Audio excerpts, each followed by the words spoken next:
Hey, thanks for being here. You can get more conversations just like this one on arrow.net, ARROE.net. It's time to play it forward. These are real people, real stories, the struggle to play it forward.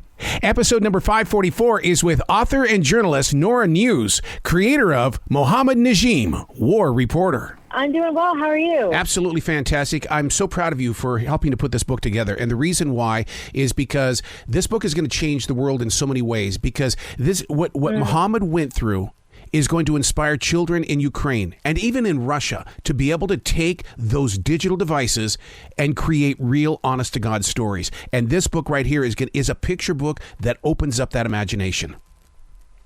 Thank you so much. I really appreciate you saying that.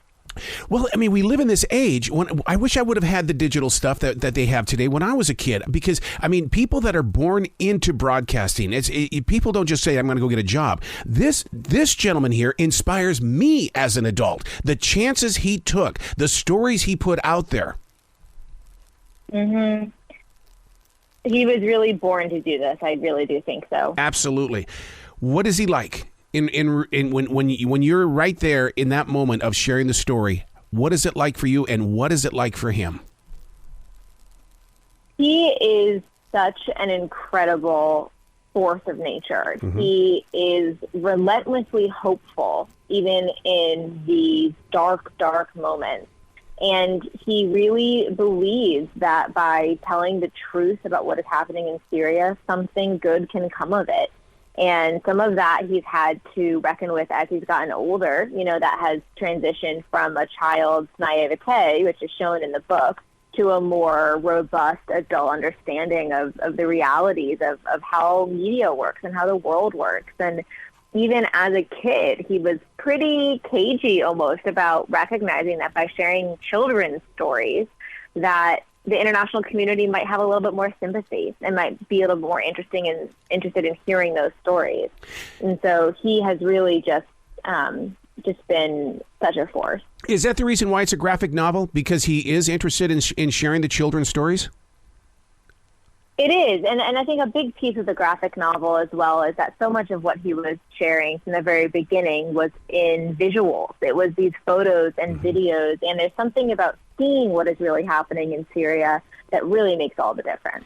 What's really interesting about this is that it's so many adults as well as young adults are into the comics and things like that. You talk about reaching out there to a connection because somebody's going to pick up this book and they're going to get into this, and for the first time in their life, they're going to realize that life in Syria is not the 5 o'clock news. There are real human beings over there with emotions. Absolutely, and that was a huge piece of it. So I'm glad you picked up on that we get so caught up in statistics and in the fact that, X number of people died today in Syria, where in reality, every single one of those people has a community and a family and friends, and the impact of each one of those deaths or injuries or traumatic moments reaches far beyond that we can see from a distance. And also that Syria is a beautiful, beautiful country with a rich heritage and a rich culture, and that it's not just war all the time. And so the book really shows some of those lighter moments as well. And isn't that weird how we in the Western culture, we all think of nothing but those buildings that are blown apart and the darkness and stuff. Even the movies that they make and stuff like that don't really paint that beautiful picture. But yet you open this book and it's a different story. Exactly. And I'm really glad that came through. And a big piece of that also with our incredible illustrator, Julie Robien, who is just really talented at capturing not only the accuracy of the setting and the people, but also that emotional truth that I think really comes through in the book, and those universal emotions that we all can resonate with. Mohammed's a very gutsy little guy, and the reason why I say that is because, even his friends were questioning, you put your face on there? They saw your face on Facebook? They questioned him, and it really opened up my heart because it's like, oh, where we take it as just a normal thing here in the States, it's a much different thing over in Syria. Mm-hmm. Absolutely. And I think the power of that can't be understated. Right. The emotions that, when you sat down with Julie, I mean, a picture paints 1,000 words, and I love the fact that you didn't overbear the storyline with the bubbles and things like that. I mean, I can sit here and look at the celebration with the balloons and everything, and to see how the facial expressions. I don't need words all the time, and you have a beautiful balance of all of that. Thank you. That was something that we really worked hard to achieve, and we actually really stripped out a lot of text as we went through the editorial process. So where does it grow from here? I mean, because one of the things, you can read the book, you put the book aside, but the teaching has got to begin. In other words, is there going to be, because the book, he is continuing on his social media, on his Twitter, his YouTube, to tell the stories of people not only in Syria but around the world. He did a lot of work with Palestine earlier this year and with the conflict in Ukraine, and he is continuing to tell these very, very, very important stories and encouraging everyone, especially young people, to tell the stories of their own communities and to never think that they have to wait until they're adults to be able to do so. Have you changed? Oh, absolutely. I mean, getting to know Muhammad and his whole family has been absolutely life-changing for me. His older brother and sister are two of my very close friends now. They're about my age. And I got to visit them in Istanbul. I've gotten to get to know the level of trauma they have been through and yet the hope that they still have moving forward. Our stories are always going to be intertwined. And I'm just so grateful to them for trusting me also to help tell their stories. To have this kind of love for the community that Muhammad has, it's one of those, does he ever sit back and think, I hope there's something here that will inspire young adults that there's more to life than a TikTok video, that really, maybe it's time to start growing in a story form? That's really interesting. I think so. And I think the idea that we're all going through things, and they don't all have to be on the level of the conflict in Syria to be really traumatic and hurtful and hard. And what he has said to me is that he hopes people take away from this book that no matter what struggle you're going through, there can be hope on the other side. And in a time where mental health levels among kids are so difficult, maintaining that hope is very important. I heard a quote last night from a movie, and the quote really kind of fits right into what Muhammad is doing with his journey. And that is that in wars past, it was always we were trying to save the world. And then all of a sudden, as of lately, it just seems like we're all going in there with personal interests. Muhammad is saying, no, we can save the world. We got to get out there and do it. Absolutely.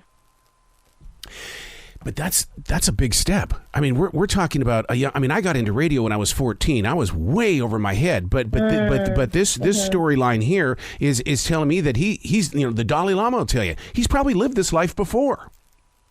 Yeah, I like that idea. Yeah, I mean he is very. Sometimes I don't like the word precocious, but he is very precocious and very advanced for his age. And he just turned 20, and seeing the path forward for him, I think the sky is the limit on what he can achieve next. His relationship with, I'm probably going to pronounce it wrong, Salim. I mean, to show Salim as an injured friend. So, it's like we don't see our own friends here in the States that way, but this right here is, and it just shows the compassion that Muhammad has. He does. He is incredibly compassionate, and he is able to also see really the reality of the situation, that these injuries are happening all around them. And so to a certain extent, it's a little bit easier to witness that when you've become kind of desensitized to it. But then when it's actually your friend, it does make it a lot harder. And being able to bear witness to that and not kind of run away is tough. It's so interesting. You said that he's 20 years old. I mean, he's still just a baby inside my heart, but he's doing things that's changing. How has the war changed him? And does he at that age, is he going through PTSD? Because he's living in a state of war. Yeah, I think he and his family and anyone who has been through the depth of trauma they have been through absolutely have to live with the effects of that trauma long term. I remember they told me about when they first moved to Istanbul, they were living in an apartment under the flight path to the airport. And just hearing the sound and the drone of planes after having been attacked by airstrikes was incredibly traumatic. And that's a scene in the book as well. And so they absolutely are living with those after effects, and their commitment is to be using that for continued good and for continued learning and lessons. In the past couple of years, many young adults have been given places to share their messages, stages, and platforms. Is he going to share one? Because, I mean, I think his voice needs to be heard as well, to hear that compassion from his soul. Absolutely. And I mean, he has been... he's had really great opportunities to speak to large audiences in a variety of forums. He's been working a lot with Amnesty International and Angelina Jolie on a project that's in that realm. But I think really in his heart, it's the direct speaking to people through his own social media and just that unfiltered view, which is something that's incredible about being able to do it just directly through social media. Oh, my God. He's such an inspiration, such an inspiration. You got to come back to this show anytime in the future. The door is always going to be open. And let me ask you a question. There's got to be other ones that you're going to tap into and to write with. There are so many stories out there that we don't know. What is your next step? Mm-hmm.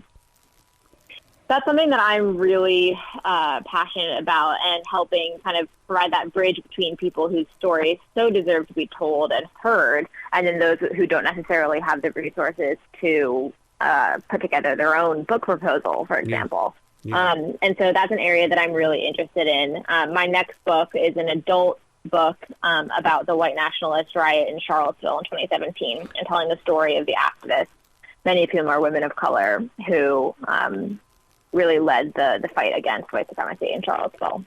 I hope that we get to talk again, because I know that you're going to put the truth on the street. I mean, you just have this way of bringing out truth without injury. That's what I mean. In other words, you don't go into it to seek the truth as a way of saying, well, see. You go in there to help educate the reader so that we have compassion for the community.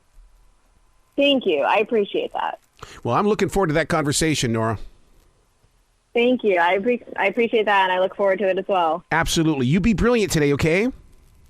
Thank you. Bye-bye.